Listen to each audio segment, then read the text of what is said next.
Hey, what's up guys and welcome back to Anime King. First of all, I hope you're all having a wonderful day, and if you're not, I'm gonna try to make it a little bit better. I hope you guys enjoy the video. So today I'm gonna be giving you part 14 of What If Naruto was the direct descendant of the sage. Remember to get this one to 100 likes as usual, share this to all of your friends in your social media platform, and also over on Anime King 2.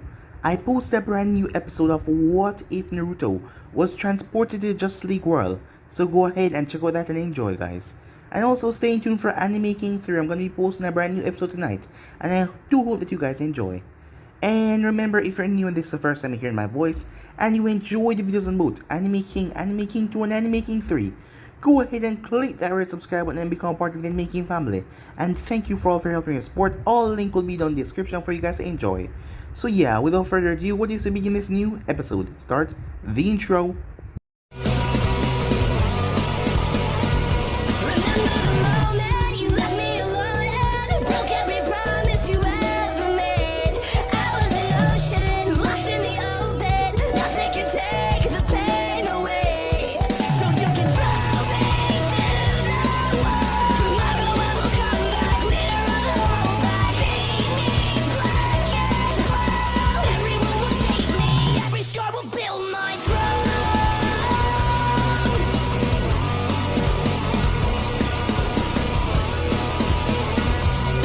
So the last time we left off, Yagura had his man hold Shizuku hostage as Naruto attacked him, but with a little amount of effort, Yagura was able to knock Naruto away like it was nothing, twirling his staff around. As Yagura got tired of them, at least this will send me a message. His friends are closing in on the last remaining member of their team with the orange hair. Fu was her name if he was not mistaken. He then gave the order as Naruto was too late to stop it as a kunai stabbed right through Shizuku. As her body was tossed as Naruto caught it, unmoving, as he couldn't believe what was going on. He tried to save her, he tried to close the wound, but nothing was working. The blood was slipping, as she told him not to cry, and she thanked him. As she died, something snapped within Naruto. He lost it as he became furious. The pressure in the room suddenly dropped. Yagura watched as a cloak around Naruto was strange at Jinchuriki, but something was off about it. It was so calm, like it was being controlled fluently. Blue chakra on his hands as well, and sand at his feet. Yagura tried to attack Naruto as Naruto destroyed the entire room, protecting Shizuku body the entire time, as he allowed the room to crush down the oddballs that were in there, not caring if they died. As Naruto lost himself in pure rage, he went outside and Yagura tried to fight him, but Naruto was slowly putting Yagura in his place. He didn't stand a chance. Yagura transformed fully as he attacked Naruto. Fu was making her way over as she felt the burst of power. As when Fu made her way, she saw the Three Tails returning back to normal, as Naruto had subdued Yagura in his Three Tails form, knocking the beast down. Naruto was holding Yagura by the throat as Yagura cursed at him. He was a monk. Monks were forbidden to kill, right? But Naruto wasted no time as he ripped the Three Tails out of Yagura, placing it within himself, and also ripped Yagura life away with the human path. As Fu saw the strange essence being sucked out of Yagura before he died, she rushed over as she comforted Naruto. She tried her best as she saw Shizuku's body. She understood. Moments later, Mei and the others were having a laugh despite them being pushed back. These were the moments you could count on. Suddenly Naruto came as he tossed Yagura's dead body inside. Him and Fu didn't waste any time, as they created a monument Naruto did for Shizuku. As they headed off, Naruto was down, yes. Fu tried her best as she spoke to him.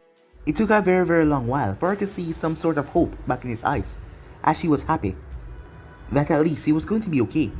With that, they made their way, as they were going towards the hidden stone.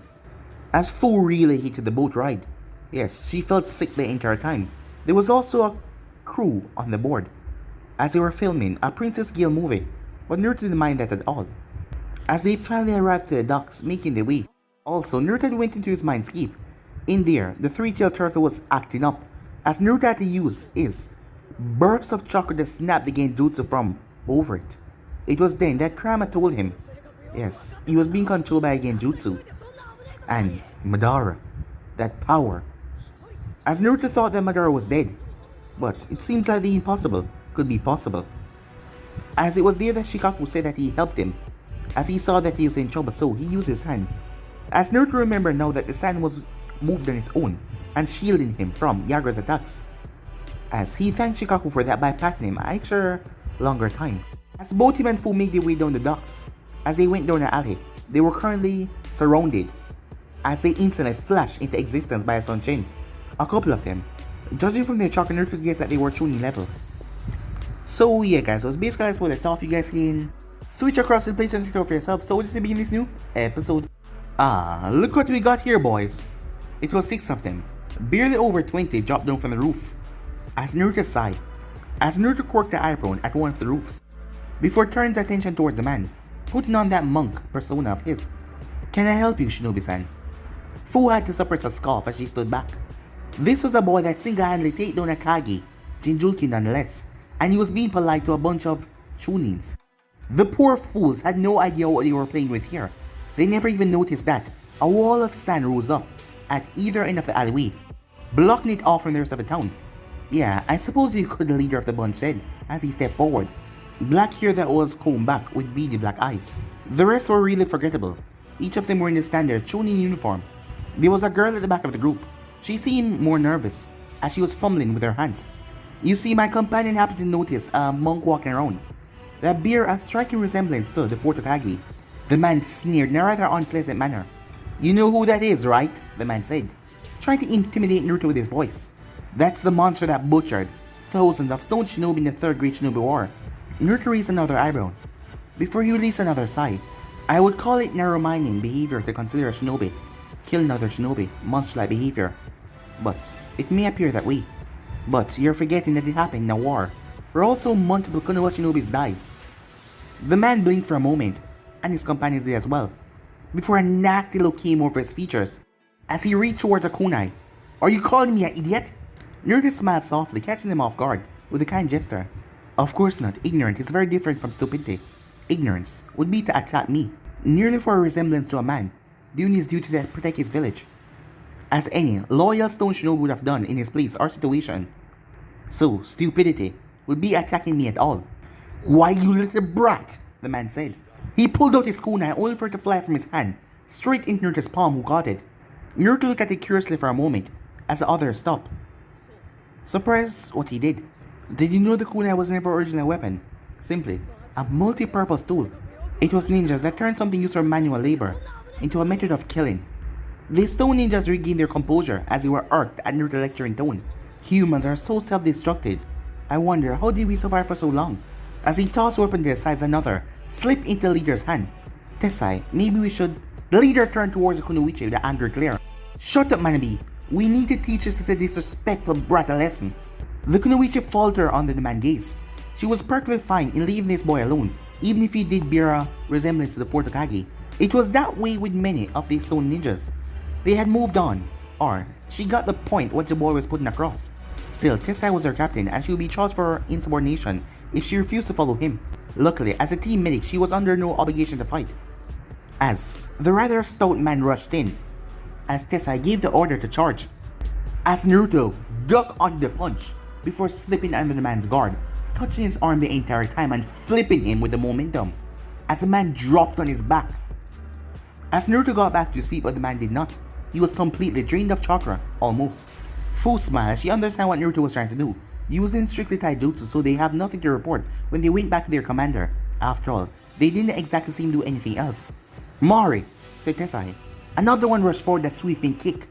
As Naruto jumped over it as the man launched 2 punches towards his face, Naruto used his hand to redirect the punches before flipping, placing his hand in the man's head and calmed down. The next moment the man fell to the ground unconscious. As Naruto found out with his Prida path, if he aimed towards an area where chakra flow was extremely needed, he could drain an opponent within seconds. Further conflict can be avoided if you take your comrades and leave my friend and me alone. All he received was 3 glares, and the Kunoichi looking over as she was rather stunned by the move from the young blonde. Damn you, brat! I'll teach you the mess of the hidden stone. Naruto sighed as he did not point out that they strike first, knowing that his words would only fall on deaf ears.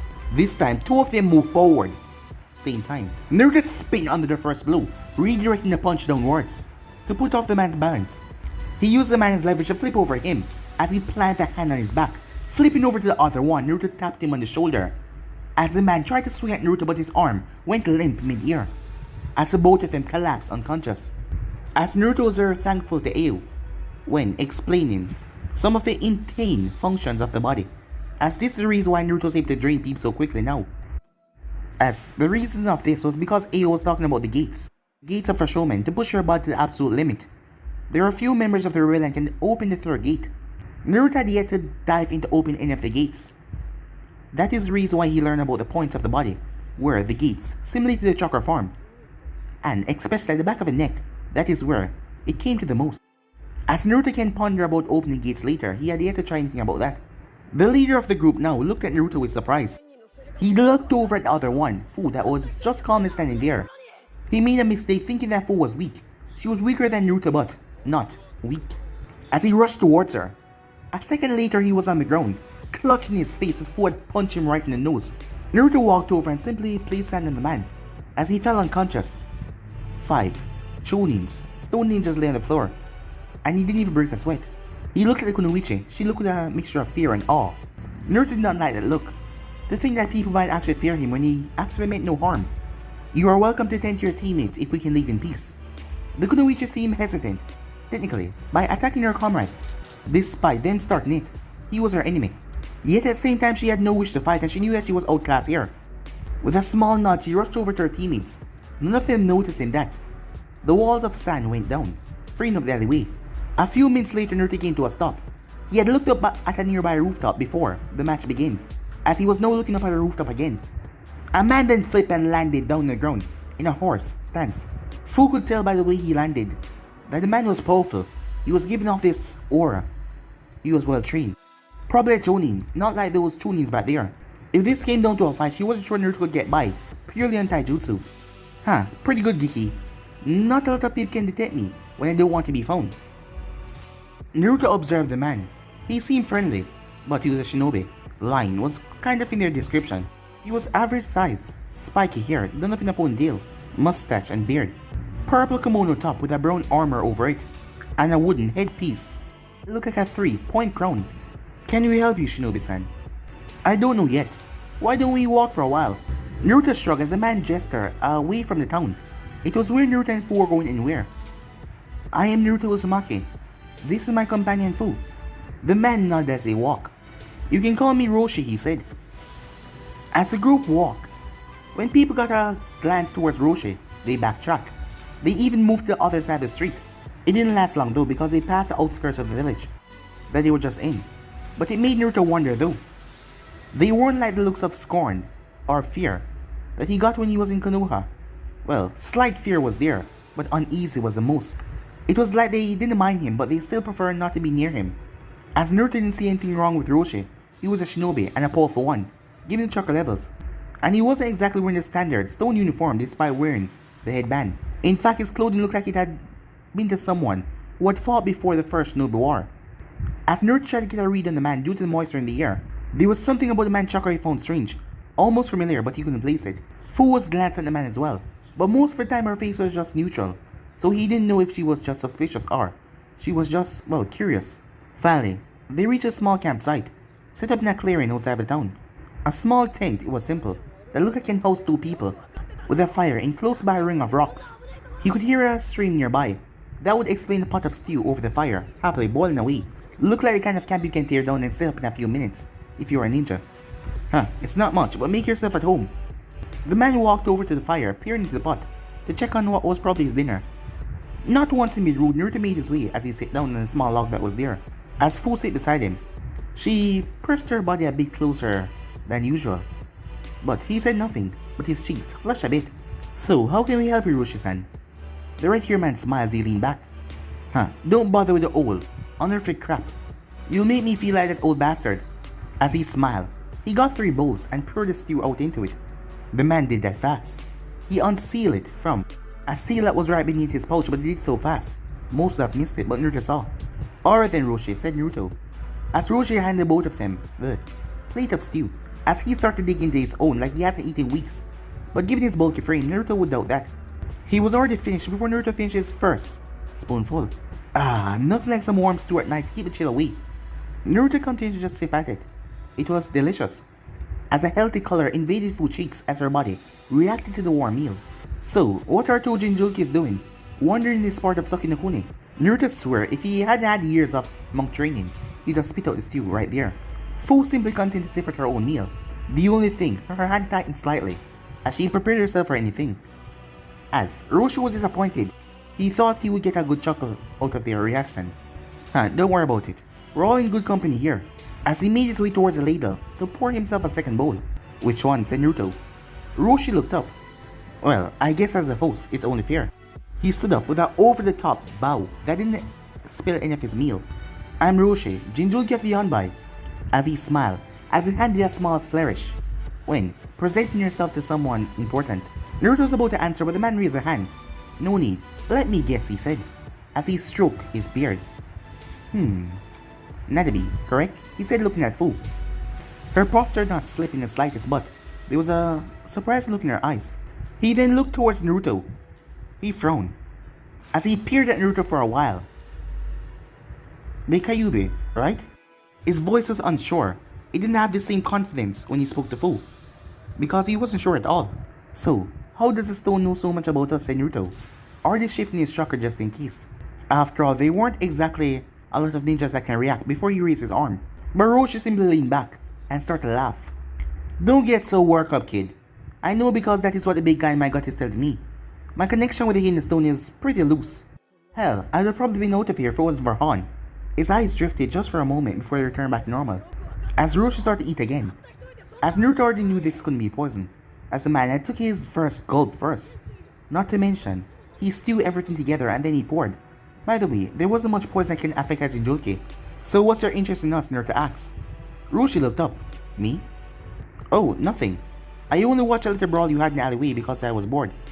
I might have stepped in if they had gone too far, he says he drained the last in a swirp. But that wasn't really necessary in the end, now was it? Naruto simply shrugged as he drank more of his stew. It was a stupid reason to fight anyway, said Roshi as he placed his bowl down. Not that there are any good reason to fight. Naruto said nothing at that. I mean, sure, you look at the Fourth Hokage, but that is hardly grown to attack you. So, you don't hate the Fourth Hokage, Naruto asked. Probably not. Most people in Hidden Stone seem to forget that the old bastard probably killed as many Konoha Shinobi. But the Flash just did his in one go. So that is why the old man numbers aren't that, well, out there. Naruto raised his eyebrow. Oh, I mean the 30th Hokage, Oniki. But nah, I guess I don't hate him. If anything, I respect the man. As Naruto looked up in surprise. Hey, don't look so surprised. The man had a flee on sight order for a reason. Even us Jinchurikis weren't an exception. Hell, the only one that can probably stand against him was the old bastard himself. I'm just glad the war ended before that could have happened. I mean, two people like that fighting. He whistled as he threw a piece of the wood onto the fire. They would have probably remodeled the landscape. As Roshi wasn't over-exaggerating anything with Oniki's particle style and the speed of Minato Hiroshin, yes, they would have caused a lot of damage. You know, I actually saw him once, Minato Namikaze. The man looked into the fires like he was lost in a memory. The way he spoke, it was like he was a very old man, but Naruto wouldn't place him over his forties. Right after he slaughtered an entire battalion of troops in only a few seconds. I was part of the reinforcement, but when he got there, the entire place was covered in blood and bodies. His eyes gained a haunted look as he remembered that sight that would never leave him. He stood there in the middle of it all, one of those kunais he was so famous for, in his hand. He turned to look at me, but what I saw, pure sadness. That was all that was in his eyes.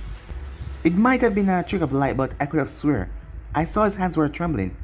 After all, this was the event that solidified his reputation. His head then snapped up like you remember he just had company, as that haunted look was replaced with a soft smile. But you don't need to listen to my ramblings. Little Kuro-chan, tell me often enough that they're boring. Huh. I guess she's probably not so little anymore. A brief flash of sadness flickered across his face, and it was gone.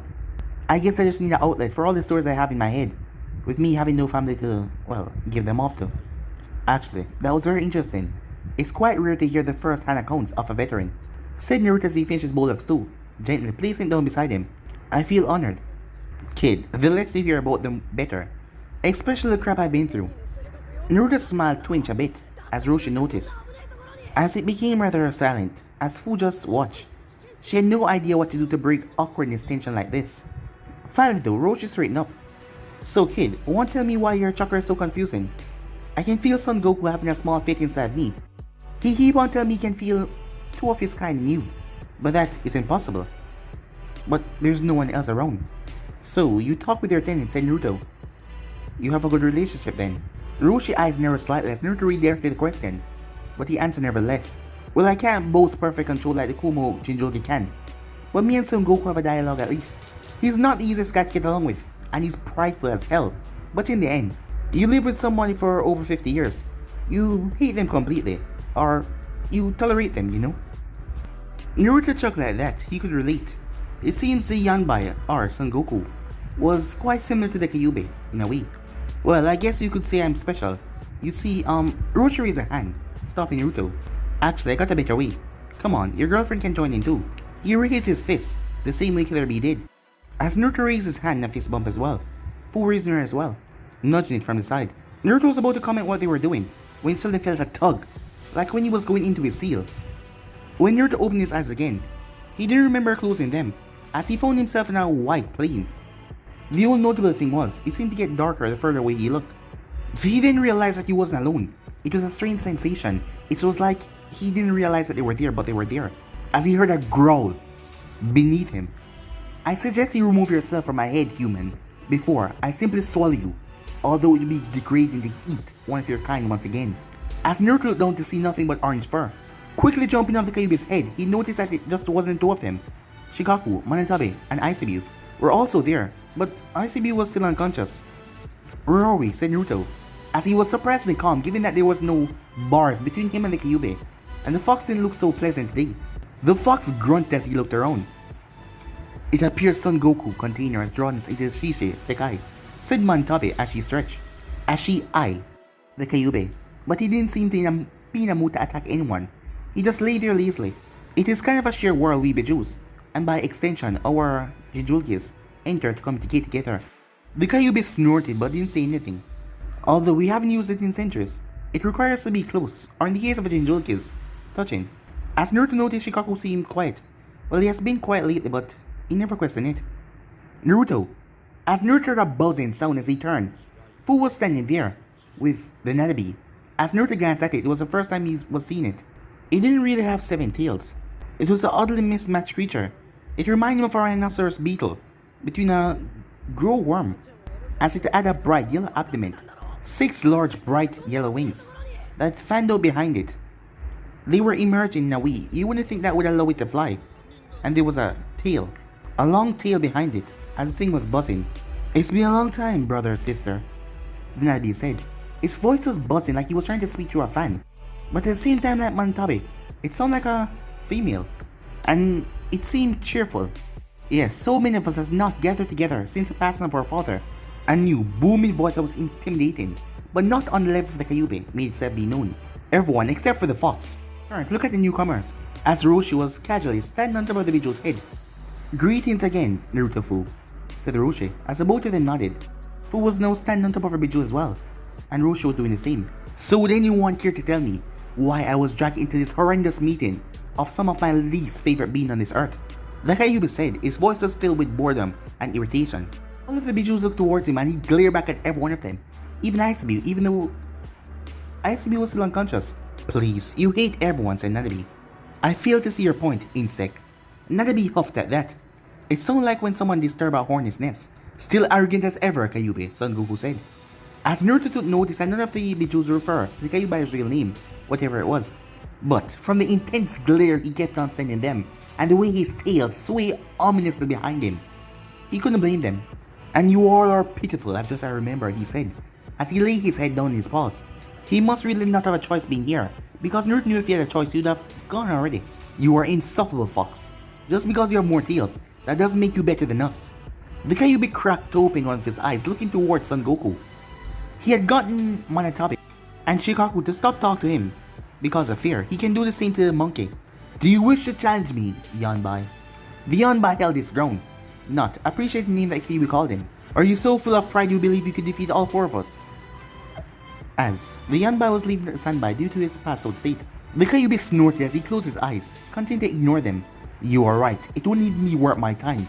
You'd all be crushed like nothing under my tails. Son Goku growled a bit, but he knew that the Kyuubi could back up his words. There was a reason Great Fox was seen as a natural disaster. Even though he was the largest thing here, not even Nanabe could compare. Maybe it would be best to just leave the Kyuubi to his rest, said Mantabe. Her voice sounded a bit timid. She realized she has provoked the Kyuubi plenty between their meetings while they were in the cage, but now there was no bar between them. It wasn't like the other Bijous that would come to her aid, except for Nanabe, who was a peacemaker in the group, and possibly Shikaku if Naruto told him to. But their combined power paled compared to the fox. Ah, so you never managed to grow a spine then, Mantabe, said Son Goku. She hissed towards him, but she remained quiet. Unlike others, she knew what her place was. With Shikaku too insane or, well, didn't really care. She was the weakest. Sometimes Shikaku made up for the less chakra, with his sheer difficulty of being hurt, because most of his body was made out of sand, and him rushing to combat without a care in the world. Anyway, I assume there's more to this gathering than simply catching up, Nanabe said. As she was always a peacemaker, the worst had been an argument between the Hatsubi and the Kyuubi, which she thought she would be destroyed. Luckily, not long after that, they went their separate ways, and, well, they didn't actually fight. Speaking of which, where are the containers of Shikaku, Manatabe, and Aisabi? I do not detect them anywhere nearby, Son Goku said. That would be me, said Naruto, as all of their gaze was on him now. As Naruto slowly opened his eyes, the Nanabe and the Yanbai gasped. Huh? How is this possible? How does this human has father eyes? The Nanabe made its way closer to Naruto, as he tried to look at his eyes more closely, despite their large difference. To help, Naruto hovered a bit off the ground, only adding to their wonder. He even possessed his father powers. The Nanabe sounded childish for a moment there. The Kyuubi growled, as they ignore him, but Aisabi stirred slightly. Hi, I'm Naruto Uzumaki. The great insect Bichu nodded slightly. I'm Komi, but you can call me Lucky Number 7 if you want. Naruto blinked at that as he wondered who called her that ever. A pleasure to meet you, Komi, Son Goku. The large insect burst like that. She hadn't been called by her name in far too long. So, you go around wheeling the eyes of her father, the most powerful human to ever live. What makes you worthy of a honor like that? Naruto turned towards Son Goku with a calming smile. Nothing. I do not deserve to have such power, nor have I earned the right to wield these eyes. Many of the Bijus were surprised by the brutal, well, honesty. Even the Kyuubi cracked open an eye for a moment, but hoped that I can use the power for something that would make me worthy. He smiled as he floated higher in the air until he was on level with the chakra creatures. Because my dream, my goal is to bring peace to the world, and that includes the Bijus. I wish to take the hate that has been placed on you for over the years and help you all find freedom. His voice sounded powerful, echoing through the plane as all of their eyes were focused on him. And this is why you have made yourself a Jinchuriki of 4 of us. A feat that would have burned any other human from the inside out. How do we know that you're not like the other humans, trying to get power? Naruto smiled softly at the Yanbai. It seems that the Kyuubi wasn't the only one that resented humans. You can't know, and nothing I say now can prove you wrong anyway. But I promise you I will do everything in my power to lift the hatred from this world. And I never go back on my promises. Again his voice rang out strongly, captivating the Bijus. You are an interesting human, Nanabe said. From what glimpse I get from Fu-chan, I can tell that you're kind and strong. The Nanabe then did something no one expected. The beetle bowed its head forward. I am willing to place my faith in humanity one last time, in remembrance of our father. His dreams closely match your own. Naruto blinked in shock, suddenly feeling self-conscious as an enormous weight was placed on his shoulders by her words. As do I, Mantabe said, as she bowed her head as well. Shikaku will help father because he wants father's dream to come true as well, as he also bowed his head. The Yanbai glanced at Naruto. I will never bow to a mere child. Naruto felt himself deflate at those words, but Son Goku was not finished. However, I have never seen one move my siblings in a way like this since father's passing. You are certainly an interesting human, and for now, I will place what fate I have upon your shoulders. And it went into a pose similar to when the Kyuubi lowered his pride, but he did not bow. It was nice to meet you, Naruto-kun. Take care of Fu-chan for me. Naruto watched as Nanabe fade away, waving on her for her spinny arms. The Yanbai faded as well, leaving Naruto the 4 Bijus he knew, until they vanished. As Naruto dropped to the floor as he couldn't believe all of that just happened, his consciousness started to slip away from this plane though. Time skip. It was already late when they woke up, as Roshi allowed them to stay in his camp for the night. Naruto sensed no malicious feelings or underhanded scheme from the man. When they woke up next morning, nothing seemed out of place. In fact, they woke up early morning, but Roshi was still sleeping, seeming not having a care at the moment. As Naruto and Fu discussed what happened the previous night, Fu especially seemed troubled by it all. Meeting Nagby was an eye-opening experience for her. She still remembered the malice and hatred she felt when using Biju Chakra cloak. To see the Nanabe like that, it didn't make sense. She felt guilty now. At using Nanabe Chakra without her permission, she felt like a thief. Naruto reassured her that he would teach her a method of meditation so two of them can communicate better. So the rest of the morning until Roshi wake up, Naruto was teaching Fu how to meditate. They had been making good progress until a certain redhead interrupted them as they ate breakfast. Fu was sitting to the side once everything was over, as she was trying to meditate. So kid, now that the morning has begun properly, I guess we have things to talk about. As Naruto blinked slightly, it was 11 o'clock. And the man just believed the morning has begun? What would you like to start with, said Naruto. As long as what they talk about didn't danger anyone that Naruto care about, his fellow monks at the temple or Fu, well, nothing was wrong. Huh, how about those fancy eyes of yours? I heard of the Rinnegan before, but only as a legend. Naruto nodded, that was understandable. The last user was around a millennia ago. And plus, so the Uchi has been wiped out, and the Hyugas really leaving Konoha. Well, they didn't see much dojutsu nowadays. Legendary 3, that is. Yes, Naruto heard about the Uchiha massacre, as it was a big news around the temple, and the entire elemental nations. At the time, he felt a grim satisfaction of the news. The memory of those Sharingan eyes were deeply in one of his memories. But over a time, he felt appalled at the thought of an entire clan being wiped out. The ones who murdered Tuki and Ayam had met their justice at his eyes when he first awakened them. He shouldn't push that off to the rest of the clan. But the Kyuubi had rejoiced. It was the first time that Naruto see the fox smile in his menacing way. It looked, well, gleeful. I guess that's a good way to start. I'm not going to tell you anything about my abilities, but I can tell you I activated them when I was young, and I'm unable to deactivate them. Roshi just nodded, as he could understand why the boy didn't want to reveal his powers. Huh, so where exactly are you from, kid? Last I heard the Kyuubi was safely locked away in Konoha. I can only assume that you were Jinchuriki first. Naruto nodded. Yes, I was originally from Konoha, but shortly after awakening the Rinnegan, I lived at the Fire Temple when they helped me to understand my power. At the time I was unaware of what I held, but certain circumstances allowed me to open my eye to it. Alright then, what about the others? You've certainly been busy. If I'm right, the Ichibai is from the sand, the Nebe is from Kumo, and the Mizukage was the container for sand by the last I checked. Roshi wouldn't admit out loud, but the power inside the boy frightened him to no end. And the fact that this boy might be the one to take down Akagi, seeing that that was the only way for him to hold the sandby, was unsettling. I travel a lot, and things tend to happen around me. Naruto sighed, as if he didn't know any better. It was like a deity was following him around, and always tipping the scales around him. If it helps though, the methods I used to extract the Bijus doesn't harm the Jinchurikis. In fact, it also gave them a rather large boost in their reserves, as the chakra leaving their bodies stretch the pathways. So, you could extract Son Goku from me without me dying. Naruto was confused. From what he gathered, they share a good relationship. Why would you want that? Roshi released a big sigh, like he had been through a lot, which he had. I'm gonna live with you, kid. I'm pretty old. I may not look it, but I'm 56, and I've seen far too much in my lifetime. I'm probably the oldest living Jinchuriki, and trust me, it weighs heavy on your shoulders after this long. I haven't seen the village I was raised in for over a decade, and I was just wandering around Sakinakuni, like a hermit for even longer. I'm tired and old, and soon enough they're gonna recall me to the village, so they can switch Son Goku into a new Jinchuriki, younger one, so they can start all over again.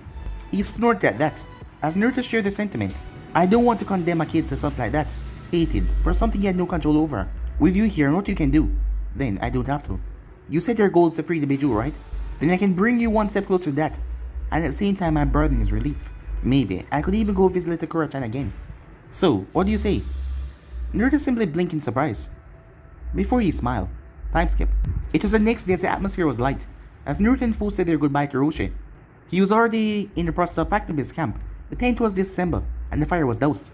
Before he could leave, the Roshi stopped him, as he went into his pouch and pulled a small scroll. I almost forgot, your friend mentioned you were looking for art manipulation techniques. I wrote down what I knew here, plus a few notes, to make it a bit easier on you. He patted Naruto in the back. It's the least I could do for you. Naruto thanked the man, as he said his goodbyes, along with Fu waving her hand. As they started to walk again, as Naruto was thinking about a lot of things on his mind, completely missing the call. Naruto. As he was still deep in thought, Fu noticed that he was sweating. Naruto, she called. He was answering. Naruto. As Naruto felt a throbbing headache in the back of his head until he fall. As Fu caught him. He didn't even hear when she was calling him, and he was sweating despite it being cold out, as he had a pain expression on his face. She was very worried because she never seen Naruto get sick. She has never been sick. From what she knows, Jinchurikis can't get sick despite all the rain they went through. They were too deep in Tsukinokuni as they were close to the hidden stone border, and they were wide open. She held Naruto up by his arm as she started to drag him off the trees. She tried to make it as comfortable as possible for the blonde, but his body suddenly twitched sometimes. It looked like he was in pain. She was glad that he made his shakijo stick to his back, otherwise she would have to leave it behind. She didn't think he would be happy about that when he woke up. Finally reached in place. She laid him down in the softest piece of grass she could find. They decided the first thing she knew was to cool him down because his forehead was hot to the touch. She found a nearby stream. She sewed the cloth and ran back over to Naruto as she placed it on his forehead. "What's wrong with you, Naruto?" she said, as Fu was incredibly worried. Meanwhile, inside Naruto's mindscape, the pipes were bursting. Foul, corrosive chakra was leaking away. Even in the room where the cages was, the place was being filled with water like chakra. Right in the middle was Naruto. He was unconscious. The vile chakra was even leaking into some of their cages. How weak the seal has become. "Father!" Shikaku cried out, as he was pounding on his cell bars, trying to awaken the slowly drowning blonde. He seemed uncaring that the sand that was around his lower body was being corroded away by the chakra. Naruto, Montabe was trying her best as well, before he was lost completely. This way, they could force their way out of the seal, but that would cost Naruto his life. It would take him a while to regenerate, but she didn't want to cause Naruto his life at all. He has shown that he genuinely cared about them, and she hadn't seen that since her father passing. What is wrong with the human, Son Goku asked. As he was rushing from his new cage, it was an improvement from the one that was in Roshi. He turned to the Kyuubi. There was a small feel around the Kyuubi, and he was completely dry. He refused to be touched by a human's chakra. It was insulting. The worthless human has overstepped the limit of his weak body. He did not fully assimilate the turtle chakra before absorbing their own. It put far too much stress on his body. This is what he get thinking that those eyes of his would put him through any task just because they were the sages.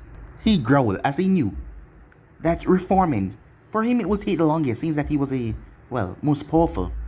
So he'd rather the human live, because there was a chance of him being released or find a way out with the human alive. "Father!" Shikaku cried out as he pounded against the bars. He couldn't break them though. Probably only Son Goku and Kyuubi could break them. But Son Goku wouldn't do that, and the Kyuubi looked like he didn't want to even move. "What can we do?" Montabe asked as she had to back away from the bars, as the water had grew tall, and she was afraid of her flames being doused. "Be silent, you miserable cat," said the Kyuubi, as the fox reached up one of his tails and it went through the bar. This would have been, impossible to go so far, but the seal has truly weakened to the point where he can do this. As Montabe watched, as his tail was smoking as it moved, there was a reason why the cell was just bars. If they were to try to force them way through, it will pain them immensely. She could only imagine how agonizing it must be for the Kyuubi, especially using his tails, seeing that was the most sensitive part. The smoking tail finally reached Naruto. His body was dipping low in the water. His head was the only thing that was not submerged. For a moment, Montabe thought that he was going to kill Naruto, because his tail was dangling down like he was going to spear right through him. But the fox simply poked him on the forehead. There was a flash of light as the water started to flow back. As the fox retracted his tail, never once showing pain on his face. Foolish human. He closed his eyes. The other Bijus were shocked. If they had known any better, they would have sworn that he just did something out of kindness. Shikaku was happy that he was no longer in any immediate danger. As Montabe looked back, Naruto was gone. Meanwhile, as Fu was worried, pulses of chakra were just bursting from Naruto's body, as she could sense Biju chakra inside it as well. But his Predapath was absorbing it back, as his fever wasn't getting better, as she wondered what was going on with him. But she wasn't the only one that noticed. A patrol had noticed as well. In her worry over Naruto and her senses being distorted by Naruto chakra in the clearing, she didn't even sense them until they were right near the clearing as well, as she found herself caught off guard.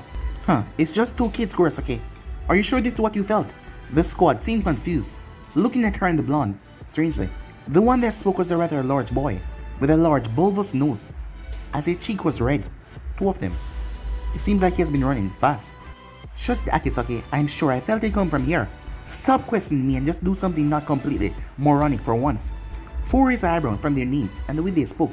You'd think them as siblings, but they didn't look anything alike. Short black hair, one sleeve, stone outfit. The girl seemed to be in charge. She looked probably 14 or 15.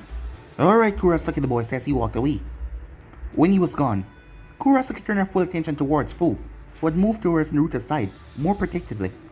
Alright, what's going on here? I felt chakra being released in pulses from this location. Who are you trying to signal? Fu was surprised that the girl was able to pick up on Naruto's chakra for the short time he was out of his body, because the Prida power was absorbing it back. We weren't trying to signal anyone. My friend is ill and fell unconscious.